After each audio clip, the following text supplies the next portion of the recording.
Pemirsa, dengan tema Agrabuana Raksa, penjaga peradaban Hulu, Ped Aye Duta Kabupaten Buleleng menyita perhatian penonton pada pembukaan Pesta Kesenian Bali PKB ke-47 tahun 2025. Ratusan personil diturunkan staf negeri Empu Kuturan Singaraja dalam Ped Aye ini.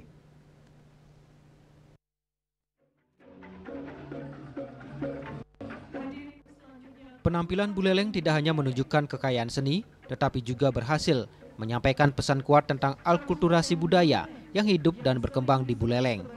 Melalui pertunjukan yang menggabungkan unsur budaya Hindu, Islam, dan Konghucu, Buleleng memberikan contoh nyata bagaimana keberagaman dapat bersatu dalam harmoni yang indah.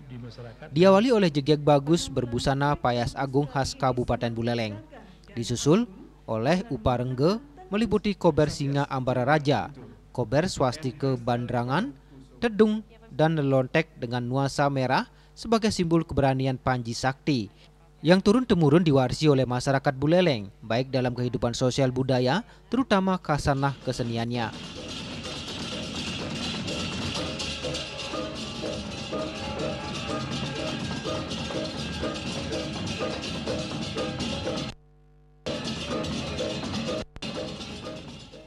Buleleng sebagai daerah pesisir yang memilih pelabuhan tua yang disebut Pabean menyimpan kehidupan pluralisme dengan penuh keragaman seni dan budaya dengan tanda pura Pancasila di kubu tambahan.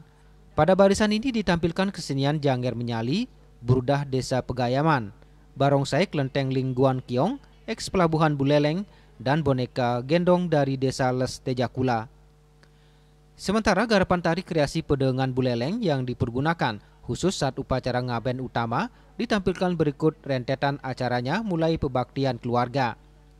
Keunikan tradisi ngaben utama di Buleleng adalah ngaturang bungandeng. Artinya, jika keluarga bersangkutan mendapatkan pemeras, mereka wajib ngaturang sepasang deng kepada keluarga yang melaksanakan upacara ngaben. Garapan ini diiringi dengan apik oleh barungan angklung dan pitu khas Buleleng. Yasri Yuli, Bali TV.